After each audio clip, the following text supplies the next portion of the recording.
An ka foli ni waleɲuman dɔ bɛ ka ɲɛsin aw ma Mali kɔnɔ ani Mali kɔ kan ni kunbɛn b'a sɔrɔ aw minnu sigilen don k'aw ɲɛmada jabaraniw fɛ walasa faamuya bɛ sɔrɔ aw fɛ. TV Shirifula bamanankan kunnafoni na walawalali bɛna k'aw ye minnu na Mali kunkan ani diɲɛ fan wɛrɛw kunkan ni y'a kuma selen ye. Diplôme d'études fondamentales DF ɲɔgɔndan kɛnɛ don duguma kalandenw bolo ka se ka taa kalan dabɔ camancɛ kalansow kɔnɔ.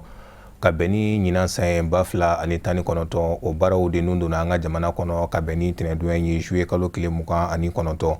o de kadara kɔnɔ fɛn min ye an ka ɲininikɛlaw ye olu ye munumunu salo dɔw kɛ an ka jamana faaba kɔnɔ walasa ka se ka maaw kunnafoni labɛnw jumɛn kɛlen don ka bɛn ni ɲɔgɔndan kɛnɛ in ye. Fatumata Yaya Kane ani Abdulaye Sugudogo an ka jɛ ka ɲɛmada olu ka sɔrɔlenw fɛ.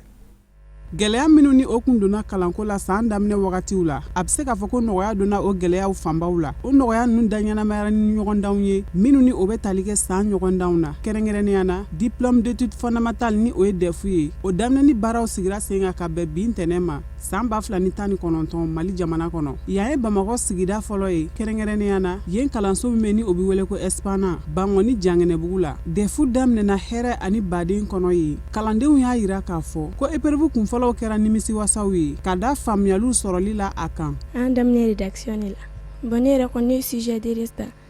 parce que sans élèves bɛɛ bɛ temps ta quoi ka réseaux sociaux la a bɛ WhatsApp ni Facebook ye bon caman ɲɛna kaye ni livre kɔ quoi bon ko bon ka expliquer quoi u ɲɛna wa dɔ b'o la wa segin u ka kaye n'u ka livre ma min kɔni bɛ ne bolo k'a ɲɛsin ekɔliden tɔw ma u ka dɔ bɔ Facebook ba n'u WhatsApp la ɲɔgɔn dɔ kɛlɛ livre la o nafa ka bon kosɛbɛ ala ka ɲinɛ DEF ja yɛrɛ de parce que a daminɛtɔ a ka fisa dɔɔnin kɔni. Avant que examen ka se bɛɛ k'i hakili to i den na maintenant ka sauver parce que les parents ont démissionné c'est ça le problème o donna le problème examen et puis les surveillants aussi an bɛ mun f'u ye k'a essayer maintenant ka baara kɛ ka ɲɛ parce que bɛɛ y'a dɔn an ka kalan bɛ cogo min na donc il est temps que an ka segin an kɔ maintenant pour que c'est-à-dire Mali bɛ se ka kalan bɛ se ka taa ɲɛ cogo min na Mali kɔnɔ. Espana kalanso la kalanden 337 o de tɔgɔ sɛbɛnna minnu ni olu kan ka ɲɔgɔndan kɛ DEF la o kalandenw na 313 olu de sen donna ɲɔgɔndan in na min ni o tilala sali 11 ni ɲɔgɔn cɛ wa santiri ɲɛmaa ka fɔ la ko baaraw bɛɛ daminɛna ka ɲɛ ko a daminɛni ni sisan cɛ u ma gɛlɛya foyi sɔrɔ a la. An y'a daminɛ ni hɛrɛ ani bannen parce que sɔgɔma joona in na an solila ka na surveillants bɛɛ kɔni ye ɲɔgɔn sɔrɔ u ni ekɔlidenw mais absent kelen-kelennenw kɔni b'a la an fɔlɔla fɔlɔ ka police de surveillants an y'o kalan parce que examen fana bɛɛ n'a sariya de don donc papier de bɛ caman bɛɛ kan ka se k'i conformer o sariyaw la donc an y'o sariya kolo an y'olu kalan n'olu ye surveillance taabolo yɛrɛ ye donc an bann'o la min kɛ ani ɲɛmɔgɔw an sɔrɔla ka mɔgɔw surveillants repartis ka salle la donc bɛɛ y'a ka salle magɛn donc an ni ɲɛmɔgɔ lakanabagaw donc an taara classe kɔnɔ ka enveloppe présenter denmisɛnninw na. Espana kalanso tɛmɛnen kɔfɛ Bangoni Janginɛbugu la yala yala nana bɔ Moribabugu kalanso kan ni o ye école fondamentale de Moribabugu premier cycle A ye kalanden 202 de tɔgɔ sɛbɛnna ye minnu ni olu kan ka DEF kɛ nka jateminɛw y'a yira k'a fɔ ko maa 12 o de b'a jɛ kabini épreuve daminɛna ko u ma gɛlɛya fana sɔrɔ santiri ɲɛmaa ka fɔ la ko fɛɛrɛw ni dabaliw bɛɛ tigɛlen don lakana sabatiliko la walasa ɲɔgɔndan ninnu ka se ka kɛ lafiyaw kɔnɔna na. An bɛna épreuve daminɛ sagoma na ni rédaction à 8h pile bɛɛ tun bɛ yan surveillant fana bɛɛ bɛ yan surveillant 14 salle 7 de bɛ ne fɛ yan an ka polisiw mɔgɔw y'a polisi bila ka na an fɛ yan mɔgɔ 2 agent 2 olu nana u présenté na k'an fo an y'u fɛ k'u bisimila. Moribabugu sigida ɲɛmaayaso minnu ni olu tun sen bɛ nin baara daminɛ ninnu na Moribabugu kalanso la a y'a ka foli kɛrɛnkɛrɛn ka ɲɛsin jamana ɲɛmaaw ma ka sanga ni ɲinan DEF labɛn cogoyaw ye. Vraiment examen kɔni a kɛra bi alhamdulilayi comme a yɛrɛ donna kɔnɔna na vraiment a daminɛna basigi kɔnɔna na hali bi vraiment école u ka sujet sɔrɔ normalement vraiment perturbation foyi tɛ an y'a ye vraiment candidat bɛɛ nana donc vraiment cours ka dérouler normalement. Force de sécurité bɛ yan donc an bɛ foli lase u ma ka foli lase enseignants ma ka foli lase parents d'élèves ma ka foli lase maîtres ma vraiment minnu ye courage sɔrɔ vraiment bien vrai que ɲɛma kan k'an sɔrɔ vacances kɔnɔna na k'a dɔn ka jamana kanu ta k'a bila fɛn bɛɛ ɲɛfɛ pour que vraiment an ka se ka ye ko in kɛnɛ kan pour que examen vraiment ka kɛ sababu ye vraiment pour que ka jamana bɔ degun dɔ kɔnɔna la. An b'a fɔ ko Ala ka garisɛgɛ ɲuman di kalandenw bɛɛ lajɛlen ma. Ka bɛn ni waati kɛrɛnkɛrɛnnen minnu bɛ yirituru kofɔ an ka jamana kɔnɔ o ta ko 25 kɛnɛ kɔnɔ. O de ye hukumu kɔnɔ jɛkulu min yɛrɛ sigira sen kan ka se ka ba don farikolo ɲɛnajɛ la o ko a ma ko association sportive Basaru ale ye don kelen ta ko kɛrɛnkɛrɛn yirituru kama cɛganakaw fɛ n'o bɛ Jalakɔrɔbugu komini fɛ ka bɔ Kulukoro marabolo la. Dakun min yɛrɛ talen don ka bɛn ni ɲinan san ye o de k'a fɔ ko yiriw ale bɛ ɲɛnamaya tamaserew kofɔ k'an bɛ ka kɛ yiriturula ye a ka se ka kɛ nafa ye maa nataw ma. Kɛnɛ in yɛrɛ kun bonya bɛ Bagineda ale sigida ɲɛmaa bolo n'o ye Saliya Jara ye. An ka maa minnu ye a baara sariya o ye Amadu Jalo ni a ka jatala ye Baba Keta. Nin baara kɛrɛnkɛrɛnnen a laɲini kun ti dɔwɛrɛ ye walasa maa o maa da bi don sigida lakanali ko kuma na Kulikoro mara kɔnɔ ani kungoda matarafaliko ɲuman na k'u bɛɛ lajɛlen hakili lami taabolo minnu bɛ tali kɛ waati yɛlɛma kɔlɔlɔ kɛlɛli la. Yirituru in kɔni hakilina bɔra ne la cogo min na o de ye denmisɛnninw donna nata olu de bɛna yiri ninnu nafaw bɔ. Bon o tɛ taa mun kɔ o de ye ka denmisɛnnin ninnu k'u yɛrɛ bila u ka yirituru ninnu baara kɛ u k'a dɔn nafa min bɛ yirituru yɛrɛ la a ka ca Ala fɛ n'u yɛrɛ y'a dɔn olu yɛrɛ mun kan ka k'a tiɲɛbaga ye u tɛna tiɲɛ. O bɔlen kɔfɛ nɔ n'an tilala yan an bɛ taa k'an kungoso n'o ye yɔrɔ ye cɛkɛna yan dɔ ka yɔrɔ don a tigi a ye baara kɛ kosɛbɛ parce que a ye yiriw maintenir a ka yɔrɔ la n'o ye kungo kɔnɔ yiriw ye. Kuma dɔ ni denmisɛnnin ninnu bɛ to ka taa yen nɔ ka taa yiri ninnu yiru la a n'a nafaw u ka se k'a dɔn kungo kɔnɔ yiri yɛrɛ ye mun ye parce que dugu bɛ ka kɛ dugubaw ye denmisɛnw yɛrɛ tɛ hali jalasunw ni kungo kɔnɔ yiri tɔw bɔ dɔn ɲɔgɔn na bilen. Bon il faut que u ka taa ka t'olu fɛn ninnu dɔn. O hakilina in bɔra cakɛda min n'an b'a wele ko entreprise Kamara ale ɲɛmaaba la n'o kɛra waati ye ka baaraw nundonni jatigɛ. An bɛ foli kɛ an ka asiba mɔgɔ ninnu ye parce que club de don denmisɛnninw ka formation kɛyɔrɔ balontan cadre kɔnɔ. Bon kɛnɛya yɛrɛ mɔgɔ o mɔgɔ bɛ kɛ sababu ye ka denmisɛnninw ladumu ni fɛn ninnu na vraiment an bɛ foli k'u ye o baara la kosɛbɛ. O de la an bɛ wuli k'u dɛmɛ su ani tile kɛrɛnkɛrɛnnenya la ka yirituru hakilina ta k'o kɛ. Bon yiri ye fɛnba ye parce que ne b'a dɔn n ka baara don hali sisan an bɛ reboisement la fan caman donc vraiment u ye hakilina min sɔrɔ su ni tile an kɔni bɛ dugawu olu ye donc n'u ye hakilina sɔrɔ commune dugu o dugu la k'anw wele an b'u supporter yirituru la parce que yiri baara n'i b'a la k'a kɛ il faut que reboisement ka diya i ye kosɛbɛ surtout an filɛ kalo min na donc n'i ye yirituru kalo de ye yirituru n'i ko yirituru dɔrɔn i ko ɲɛnamaya sabatili de mɔgɔ fɛn o fɛn bɛ yirituru o de bɛ ɲɛnamaya sabati. Bagineda mairie n'ale tun ye nin baara kɛrɛnkɛrɛnnen denfa ye ale ye wele kan kɛrɛnkɛrɛnnen bila denmisɛnninw u ka wuli k'u jɔyɔrɔ fa yirituru ani sigida lakanali ma. Hakilima bɔra asipa min na ne ka foli belebeleba b'olu ye fɔlɔ parce que ne y'a mɛn jɔn kɔnɔ i b'a ko sababu ɲuman donc olu minnu y'a initiative ta ka bɔ bi ka na ne cɛkɛna pour que an ka se ka reboisement kɛ cɛkɛna bi n'o ye ne ka commune dugu belebeleba dɔ ye n bɛ foli lase olu ma fɔlɔ. Bon hakilina min bɛ n fɛ o kɔfɛ seulement an ka hakilina kɔnɔ a ka di yiri minnu b'a la ka turu bi directeur min bɛ école la ko écoledenw sensibiliser pour que u ka yiri ninnu tɔbɔtɔ kosɛbɛ ka ɲa pour que yiri ninnu ka se ka balo ka ɲa donc ni yiri ninnu balola ka ɲa a b'a to a sababu bɔra mɔgɔ min na a b'a to a bɛ nisɔndiya a bɛ ko wɛrɛ kɛ cɛkɛna yan min ka bon nin bɛɛ ye donc an bɛ association asipa mɔgɔw fo kosɛbɛ kosɛbɛ kosɛbɛ baara in kɔnɔ parce que vraiment mɔgɔ min don denmisɛnnin min don a tɛmɛna ka di baara la.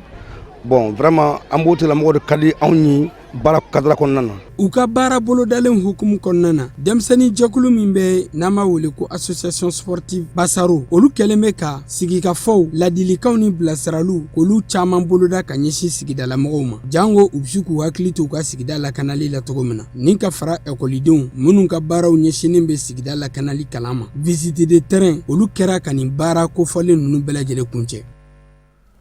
Jɛkulu min bɛ wele ko IBK kanu olu ye kunnafoni kɛnɛ dɔ labɛn ka bɛn ni sibiri tɛmɛnen juillet kalo tile 27 Sangarebugu kaw fɛ kɛrɛnkɛrɛnnenya la denmisɛnw tɔgɔ la yɔrɔ la n'o ye foyer des jeunes ye kunnafoni kɛnɛ yɛrɛ senfɛ u sera ka walawalali kɛ maaw ye fɛn na fɛn bɛ tali kɛ bɛnkan sɛbɛnw na n'u k'a ma ko accord politique o na se ka kɛ sababu ye gɛlɛya min bɛ an ka jamana kɔnɔ ka dɔ bɔ a la. Seydou Ɲare ale ka sɔrɔlen don nka Tata Ture ale bɛna walawalali kan ye. Jɛkulu min sigilen bɛ n'a tɔgɔ dalen don mouvement IBK kanu u ye kunnafoni di kɛnɛ sigi u ni kunnafoni dilaw ni ɲɔgɔn cɛ ka bɛn ni sibiri don ye walasa ka Sangarebugu sigida mɔgɔw kunnafoni ani k'u lafaamuya jamana lahalayaw la i n'a fɔ min bɛ tali kɛ accord politique kan fo ka taa se réforme constitutionnelle ma o n'a ɲɔgɔnna caman. Sangarebugu la jɛkulu min bɛ n'o ye mouvement IBK kanu ye n'o ye jɛkulu ye minnu y'u bolo fara ɲɔgɔn kan ka jamanakuntigi ka wari sara a bɛ se k'i kanbɔ jamana ɲɛmaa nɔfɛ cogo min na ani k'a yira ko jamanakuntigi bɛna koba fɛn fɛn ta jamana kɔnɔ olu bɛ fara jamanakuntigi kan o baaraw bɛ se ka nɔgɔya cogo min na ka jamanadenw kunnafoni u bɛ se ka kunnafoni sɔrɔ cogo min na u tɛ ban dugu kunna u tɛ pan jamana kunna u tɛ pan komini kunna donc o de kama an ye ni lasigi kɛ yan nɔ wulada in na Sangarebugukaw k'u kunnafoni ka kibaruya di u ma jamana ɲɛmaaw kelen ka koba minnu boloda n'o ye u y'u bolonɔ bila bɛnkan sɛbɛn min na n'a bɛ fɔ a ma ko accord politique o ye ka jamana politique mɔgɔ bɛɛ wele bɛɛ jɔyɔrɔ ye min ye i ka n'o kɛ gouvernement kɔnɔna na o bɔlen kɔfɛ a na tuguni ani wala ka sigi ka fɔ min kɛ parce que ne sigi ka fɔ ma fɛn min ban kɛlɛ t'o ban san 2012 san anw bɛ kule ko kɔrɔnfɛ kɛlɛ mais bi an b'a la ka kule ko camancɛ kɛlɛ an bɛnbakɛw siyako kɛlɛ ma deli ka don Mali kɔnɔ siyako kɛlɛ ma deli ka kɛ Mali kɔnɔ donc na anw tora tantogo la an ma jamanadenw kunnafoni u bɛna yira anw na k'a fɔ ko siyako kɛlɛ de bɛ Mali kɔnɔ alors que siyako kɛlɛ ma da Mali kɔnɔ o de kama anw bɛ fɛ ka kibaruya di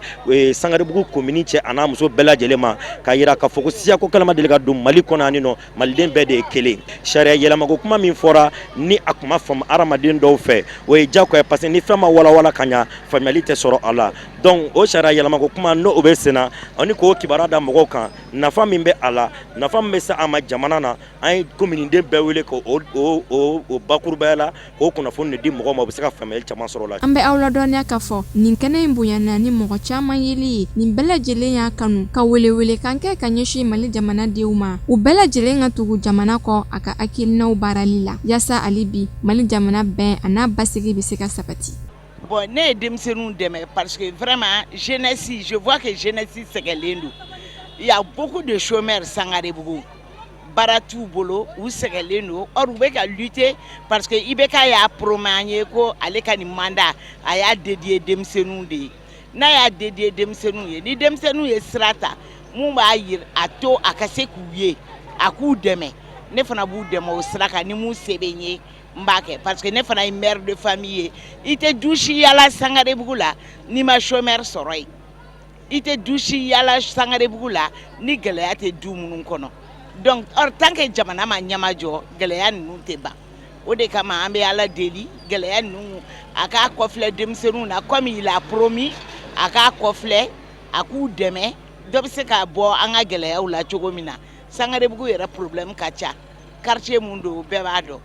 An ka nin sigili nisɔndiya belebele de sɔrɔla a la a nisɔndiya fɔlɔfɔlɔ ye jumɛn nin y'a siɲɛ fɔlɔ ye mouvement IBK kanu a bureau national kana anw fɛ yan nɔ faba kɔnɔ yan nɔ bon n'u u nana anw fɛ yan Sangarebugu kɔnɔ u bɛna dɔn gɛlɛya min bɛ Sangarebugukaw kan u natɔ a n'u tatɔ an'u bɛna dɔn Sangarebugukaw yɛrɛ b'a la ka dɛmɛ mun ta ka se jamana ɲɛmaaw ma walasa jamana yɛrɛ bɛ se ka basigi cogo min na parce que ni jamana basigira o tɛ mɔgɔ kelen ko ye o tɛ parti ko ye o tɛ jɛkulu ko ye bɛɛ de ka hɛrɛ bɛ sɔrɔ o kɔnɔna na donc n'i ye sigi a diyara anw ye nin y'a siɲɛ fɔlɔ ɲɔgɔn ka kɛ Sangarebugu kɔnɔ ni ɲɔgɔn caman ma deli ka bɔ togo Sangarebugu kɔnɔ ko kana kunnafoni lamɛn sabula n'i ye mɔgɔw wele an bɛ yɔrɔ min na Mali kɔnɔ bi mɔgɔw b'a bila fɛn kɔrɔ wɛrɛ la mais jama bɔra Sangarebugu cɛ a musow an ka dugutigiw an ka alimamiw an ka conseillers a bɛɛ de bɔra donc a kɛra wasaba ye anw bolo.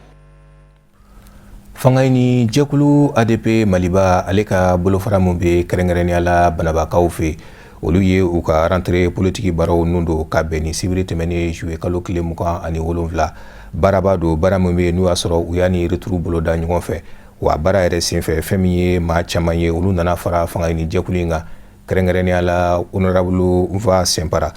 Amadu Kamara ani a ka jatala Dramani Male olu ye mun sɔrɔ ka bɔ Banaba an ka jɛ ka ɲɛmadenw fɛ.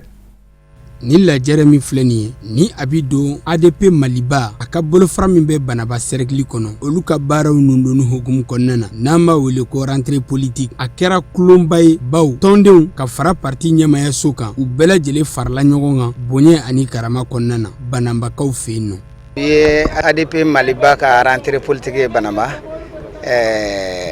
ambe ala tanu a ɲuman daminɛ n'a ɲuman banna cérémonie fila kun b'an bolo kɔfɛ an gɛlɛ do ka jirituru belebeleba labɛn banama mara kɔnɔna na an bɛ fɛn ko fana lancement kɛ ADP Maliba tɔgɔra a ɲɛmɔgɔyaso tɔgɔra a président d'honneur ka fara président actif kan vraiment u tɔgɔla u kana fara an ka jɛ ka o yirituru in fana lancement kɛ an ye jiri ba 4 ani 100 ani jiri 20.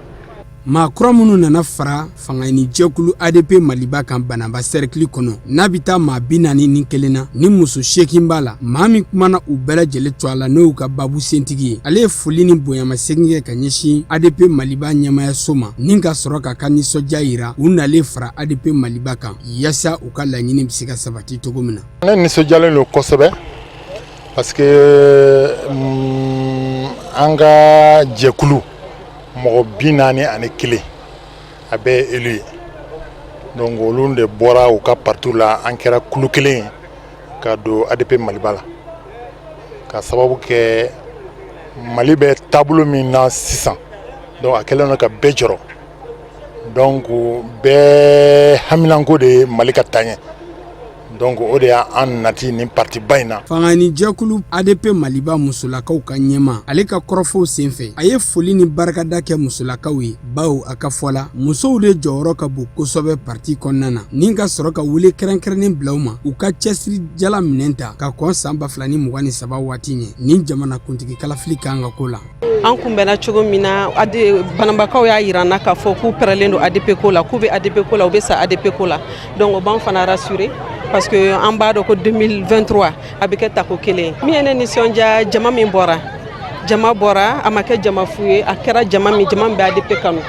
parce que jama dɔ bɛ bɔ ni mɛnni kɛra o bɛ taa a daminɛna depuis 9h ka ban fo 16h musow sigilen don jeunes sigilen don cɛkɔrɔbaw sigilen don u engagelen don ADP ko la donc o bɛɛ ye hakilinasigi dɔ ye an ka jɛ la. ADP Maliba ɲɛma n'o ye Yuba Bayi ale nisɔndiyalen foli ni barikada kɛ ka ɲɛsin maa kura minnu nana don ADP Maliba la Banaba cercle kɔnɔ parti ɲɛmaba tɔgɔ la n'o y'a président d'honneur ye a y'a yiru la k'a fɔ ko u bisimilalen don ADP Maliba kɔnɔ k'u bɛ kun bawo u nali a na kɛ tari ye ADP Maliba ma Banaba cercle kɔnɔ ni ka sɔrɔ k'a yiru la k'a fɔ ko u ka dɛmɛ o ti kɔtigɛw la su ani tile. An y'a bila hukumu kɔnɔna na c'est que n fa senpara an balima dɔn an ka limana dɔn ale de y'an wele a ka rentrée politique la an nana weli lamɛn an ye nana an nisɔndiyara mɔgɔw bɔra fan bɛɛ fɛ stade fara fo ka to et donc mɔgɔw minnu kumana u ye kuma tilennen fɔ u ye kuma jɛlen fɔ ne fana nisɔndiyara parce que n nana sɔrɔ mɔgɔw 21 minnu ye maire ye minnu ye conseiller u donna an ka ani député u donna an ka parti kɔnɔ u tun bɛ parti wɛrɛ la ou bien u tun ye indépendant ye u donna an ka parti ADP Maliba la o ye nisɔndiya ye. An bɛ a yiraw la k'a fɔ ko ADP Maliba ko nin waati in na ko maa bɛ se k'i jigida ka Banaba cercle kɔnɔ ka sabu kɛ cɛ ani muso minnu nalen filɛ fara u kan nin ye ko maa minnu don u lakodɔnnen don Banaba mara kɔnɔna na kɛrɛnkɛrɛnnenya n'a bɛ taa maa 41 muso 8 b'a la ani wasaden 1 ni ka fara olu n'a ɲɔgɔnna wɛrɛw caman fɔli dumanw ani dɔnsenw olu kɛra ka kulon bɛɛ lajɛlen kuncɛ bonya ni karama kɔnɔna na. Fangayini jɛkulu min fana bɛ wele ko Asma CFP n'a ka bolofara bɛ sigida Gale la kɛrɛnkɛrɛnnenya la a musolakaw tɔgɔ la olu fana ye ɲɛmaa kura sɔrɔ n'o de ye Madame Sisoko Jɛnɛba Keyita ye o de ye kadara kɔnɔ fɛn min ye kɛnɛ ye o labɛnna ka bɛn ni a ka biro sigi baaraw ye ka bɛn ni sibiri tɛmɛnen juillet kalo tile 27 Fangayini jɛkulu in yɛrɛ jabala la Jelibugukaw fɛ baara in yɛrɛ senfɛ fɛn min ye tɔndenw ye ka taa fara kanubaw kan olu caman yera a kɛnɛ kɔnɔ Samayira Sanuko ka fara a ka jatala ka Fuseni Keyita olu ye mun sɔrɔ ka bɔ yen an ka jɛ ka ɲɛmadenw fɛ. Fangaɲinidɔ Asma CFP bolofara min bɛ sigida Gale la commune 1 a musolakaw bɔra ka jabala minɛ ka fa dew ka sabu kɛ musolakaw ka ɲɛmayaso o biro sigi kun bɛ yen laɲini in kɛra Asma CFP ka ɲɔgɔnkunbɛba dɔ senfɛ kɔsa in na décembre kalo tɛmɛnen kɛrɛnkɛrɛnnen ɲɛna n'o ye congrès ye. Bi an ye biro in valider a kɛra nisɔndiya ni wasa de parce que a kɛra aw yɛrɛ ɲɛna baara bɛɛ kɛra aw ɲɛna an ye fɛnw wuli mandataire wuli minnu nana quartier représenter an y'u bɛɛ wuli kelen kelen u bɛɛ wulila k'u jɔ donc baara kɛra a kɛra jɛlenya la donc an y'u ɲininka yala u bɛnbakan ni u ka bureau u bɛɛ ko k'u bɛnbakan de don donc a kɛra wasa ni transparence de kɔnɔna la donc kɛlɛ ma kɛ wɔyɔ ma kɛ a kɛra nisɔndiya kɔnɔ. Asma CFP secrétaire général min bɛ commune 1 kunna a y'a yira k'a fɔ musolakaw jɔyɔrɔ ka bon jamana jɔli la kɛrɛnkɛrɛnnenya fanga ɲini dɔ ka taa ɲɛ o de kosɔn ɲɛmayaso a bɛ musolakaw hakilina tigɛ k'a fɔ baara o baara n'u y'o daminɛ ɲɛmayaso n'u kɔkɔrɔma don. Alhamdulillah musow bɔra ka yɔrɔ fa musow bɔra ka na u yɛrɛ ka bureau sigi la a yɛrɛ y'a ye musow tun bɛ yan cogo min na elles étaient déterminées wulikajɔ in diyara u ye kosɛbɛ et puis bureau in sigira bɛn kɔnɔ a sigira kelenya kɔnɔ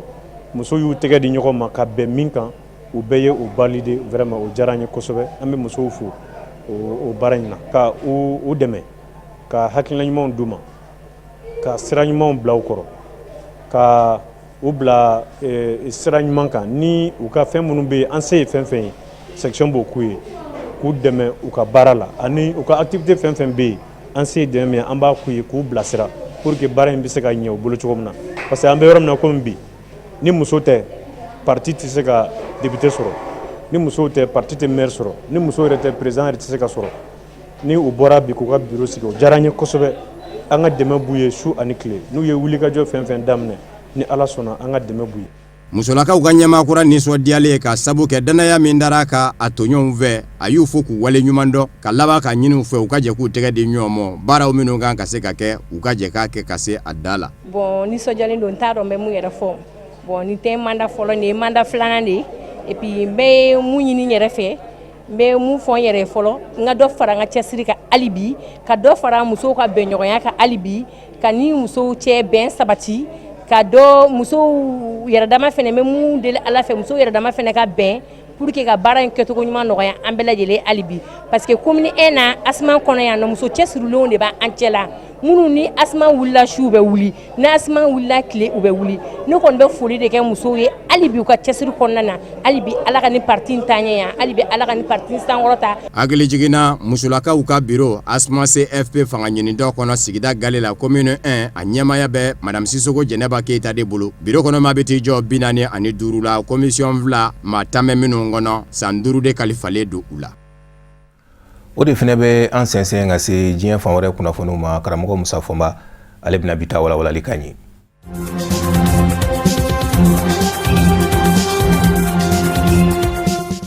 Niger jamana kɔnɔ Hama Amadu maa min ye jamana ɲɛmaa kɔnɔ gan k'a to kaso la jamanakuntigisigi kalata senfɛ ni tako filanan yera kalata la a bilama ka fanga ɲini dɔ kɔnɔ gwɛlɛyaba bɛɛ ka sabu kɛ maa min y'a ka danga ye fanga ɲini dɔ ɲɛmaaya la o n'an bɛ bila a nɔna bi u selen kiiri ɲɛmaw ma kiiri ɲɛmaw ye ko jatigɛ k'a ja a ka danga la k'a jira k'a fɔ Hama Amadu ka danga de bɛ kɛ fanga ɲini dɔ ɲɛmaa ye dimanche juillet kalo tile 28 a ko a bɛ kunnafoni di kɛnɛ dɔ sigi sen kan Hama Amadu kanubaw ko tɛna kɛ u ɲɛna u y'a senkɔrɔla ɲagasa lakana tigilamɔgɔw bɔra ka Hama Amadu kanubaw caca o b'a jira k'a fɔ gwɛlɛyaba bɛ fanga ɲini dɔ kɔnɔ dimanche wulatile yanfa fanga ɲini dɔ lumanafa wasadenw bɛɛ lajɛlen jɛra k'a fɔ tiɲɛ don jamana kiiri kɛn bɛ ka Hama Amadu bɔ fanga ɲini dɔ ɲɛmaaya la ni k'a ka danga kɛ ɲɛmaa ye a nɔna ko nka k'olu bɛ maa kelen min dɔn a ɲɛmaa ye ko Hama Amadu don hali n'a tɛ jamana kɔnɔ k'a bɛ jamana kɔ ka furakɛli senfɛ dama kɛ o ma fanga ɲini dɔndenw fɛnɛ nana Noma Umaru ɲɛmaa danga ko a bɛ kunnafoni di kɛnɛ sigi sen kan tuma min ka fa bɛɛ lajɛlen kɛ senɔ ye Hama Amadu kanuba caman kɛn bɛ k'a jira k'a fɔ jamana ɲɛmaaw b'a fɛ ka Hama Amadu ko de dabila u kɛlen kɔfɛ k'a minɛ k'a don kaso la jamanakuntigisigi kalata ka kɛ k'a to kaso kelen la a ka laban ka jamana ɲɛmaa ɲɛkɔrɔ se f'u ka taa ɲɔgɔn sɔrɔ deuxième tour la a ka bana juguyalen kaso la jɛn ka kɛ n'a ye a ka sɔrɔ ka bɔ jamana da fɛ u b'a fɛ k'a ka ko dabila siɲɛ kelen k'o de y'a to k'u taa mɛ kiiri daja a ka danga la k'a sabu kɛ bɛnkan dɔ bɛ u n'o ni ɲɔgɔn cɛ nka Noma Umaru yɛrɛ ni ɲɛmaa danga don ale min bila ma jateminɛ bɛ jamana ɲɛmaaw fɛ k'a kɛ fanga ɲini dɔ ɲɛmaa ye a yɛrɛ ye kunnafoni di dɔ kɛ k'a b'i yɛrɛ jɛya a ko ale ni Hama Amadu tɛ kɛlɛ la ni maa bɛ se k'i disi gosi k'a fɔ i donni sago la Hama Amadu nɔfɛ ko ale don a ko ale ye san 6 kɛ fanga ɲinindɔ ɲɛmayaso kɔnɔ o san 6 a b'a jɔyɔrɔnin na a ma falen ko ale kun ye ni ɲɛma tɛ yen maa min ɲɛma nɔnabila yan'a ka na président intérimaire ko a kɛra o ye nka yan'o san 6 fɛnɛ cɛ a ye san 2 kɛ président provisoire la o bɛɛ y'o cogoya kelen ye ko kumana ko ale muɲuna ka san 8 ɲɔgɔn na de kɛ Hama Amadu nɔfɛ a kɔni mana tigɛ da o da kɔni nka Hama Amadu ka fanga ɲinindɔ kɔnɔ bi dɔw kɛn bɛ ka jira k'a fɔ fanga b'a fɛ k'a ci o ye Hama Amadu kanubaw ka kuma ye.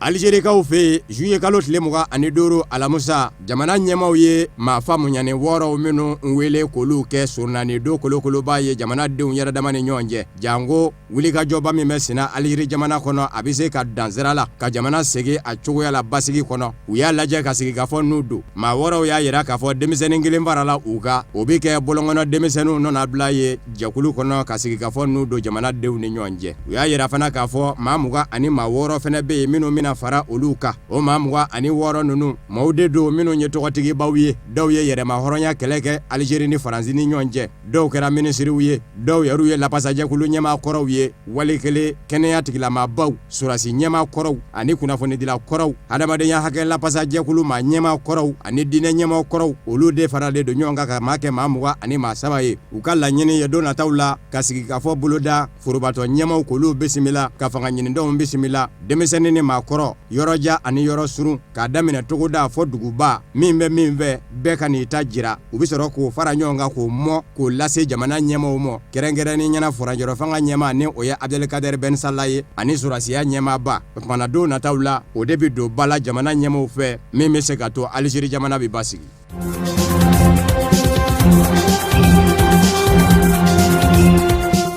Libekaw fe susuli dɔ kɛra sani dugu cɛ Fayez El Sarraj ni Maréchal Khalifa Haftar ka kɛlɛcɛw ni ɲɔgɔn cɛ nka ko in ɲɛsina kɛnɛya tigilamaw de mɔ a kɛra ka bɛn ni sibiri tɛmɛnen ye Fayez El Sarraj ka minisiriso min ɲɛsinen don kɛnɛya ko ma o y'a yira k'a fɔ Maréchal Khalifa Haftar ka maaw de nɔ don ka sabu kɛ a bɛ waatinin bɔ maa min ma lakodɔn nazaraw fɛ a kɛmɛ k'i ni da Tripoli ka Libi faaba ko fɔ a ka ndaraki Fayez El Sarraj la diɲɛselegena ni setigi jamanaw ka maa lakodɔnnen a kɔni sen tɛ ka kɛ fɔlɔ nka susuli bɛ ka kɛ Tripoli n'a dafɛlaw la nin da siɲɛ fɔlɔ fana ye susuli ka ɲɛsin kɛnɛya tigilamaw ma bawo juillet kalo tile 16 tɛmɛnen lapitaniso dɔ filɛ nin ye El Suwanikaw fɛ yen ani Tripoli cɛ ye kilomɛtiri 25 ye susuli kɛra ye kɛnɛya tigilama 3 jogina diɲɛselegena ni tɔnba Nations Unies bolofara min ɲɛsin bɛ kɛnɛya ko ma Organisation mondiale de la santé OMS o k'a b'a ɲini kɛlɛkɛlaw fɛ u k'u ka kɛlɛ kɛ ka kɛnɛya tigilamaw sen bɔ kɛlɛ la barisabu ka da ka kɛnɛya tigilamaw n'an bɛɛ de ka dɛmɛ don mɔgɔw ma minnu jogina kɛlɛ in daminɛ ni bi cɛ Maréchal Khalifa Haftar ni Fayez El Sarraj ni ɲɔgɔn cɛ maa 1990 ni 3 de bɔnɛna nin na ni ka 5 ni 7 ni 52 jogi maa 100 ɲɔgɔn na olu y'u sigiyɔrɔ bila.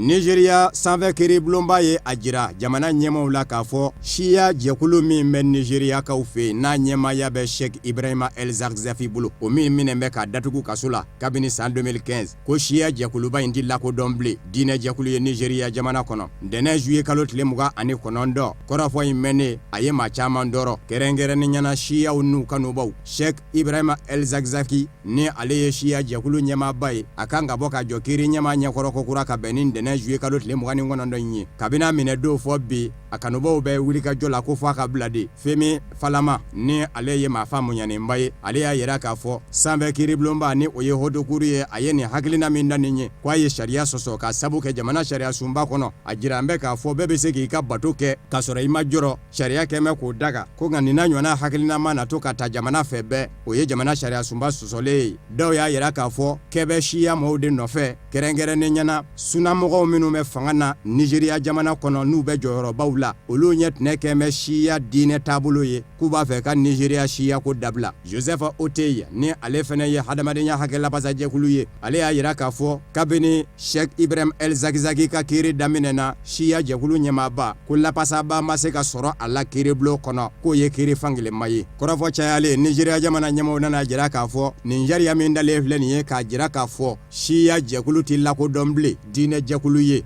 Nigeria jamana kɔnɔ ko siya jɛkulu kelenni de ko don ko nka ko siya yɛrɛ diinɛ taabolo k'a fɔ ko maa bi dumɛ o ka ko bɛ bali k'o fɛnɛ ma fɔ.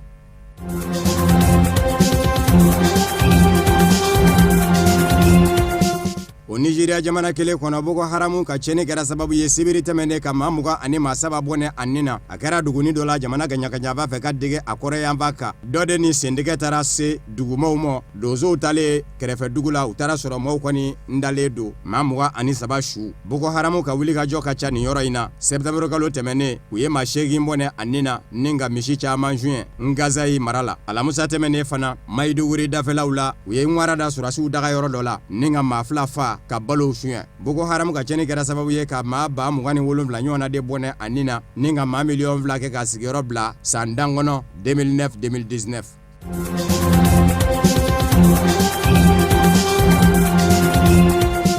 Californienkaw fɛ ni o ye Ameriki ye duguni dɔ bɛ wele ko San Jose olu kun bɛ ɲɛjɛ dɔ la dɔ sina ka balaka mugu da yɛrɛ ten maa 7 bɔnɛna a nin na o ye jate kunfɔlɔw ye ni ka maa caman jogi polisilakaw kɔni ye fa bɛɛ lajɛlen kɛ seno ye u y'a yɛrɛ k'a fɔ min kɛra mugu da yɛlɛbaa ye k'u y'a yɛrɛ fa ɲɛjɛ in kun bɛ ka kɛ maaw sina ka bala ka mugu da yɛlɛ k'a mɛn o yɔrɔ bɛɛ lajɛlen y'i yɛrɛ ɲini fa bɛɛ lajɛlen kɛra mankan ye nin min kɛ sababu ye Ameriki ka den dɔw k'u yɛrɛ ɲininka Barack Obama ka hakilina walikelen Barack Obama ka fanga ɲini dɔ n'o ye les démocrates ye olu kɛmɛ ka jira k'a fɔ jamana sariya sunba kɔnɔ sariya sen min kɛmɛ ka maramafɛn marali daga jamanaden ye ko ka segin sariya sen kan k'a sɛbɛkɔrɔ jateminɛ janko maa minnu bɛ kɛ maramafɛn marabaw ye u ka ɲini k'u dɔn maa siyaw minnu don cɛnikɛla kɔrɔw don walikelen maaw de don minnu n'u hakili tɛ ɲɔgɔn fɛ kasara kana bonya nka minnu bɛ fanga na bi n'o ye Donald Trump ye olu y'a yira k'a fɔ maramafɛn feere man ka dabila jamanaden ma k'a sabu kɛ k'a b'a yɛrɛ lakana n'a ye den o tɛmɛnen kɔfɛ fana la républicain fanga ɲini dɔ ma n'o ye Donald Trump ka fanga ɲini dɔ ye nafolo de bi sɔrɔ maramafɛn jago la n'a fɔra ko k'o dabila jamana kɔnɔ o bɛ kɛ sababu ye ka nafolo sɔrɔ bali o de kɛmɛ sababu ye u kɛmɛ k'u banamini ko ni kɛli cɛ.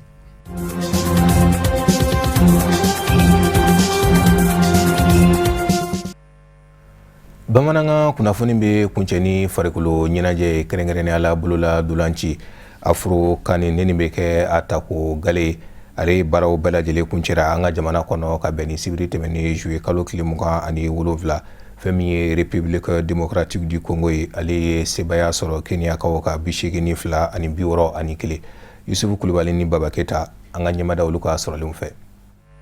Ni jɛ san 50 ani san 7 ye Kongo jamana kuma diɲɛ bololadonna jɔnjɔn kɔrɔta Afrocan n'o ye Sodɔn ka ɲɔgɔnkumaba bololadonanti ye a y'o jɔnjɔn de kɔrɔta Mali faaba kɔnɔ Bamako sani tulonkɛ in sɛgɛlafiɲɛ wagatiw ka se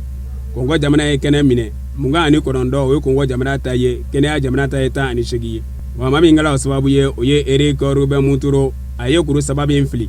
o kɛla sababu ye ni ka dafara jado a ka bololadonanti kolo ni kɛnɛya jamana ni ɲɔgɔn cɛ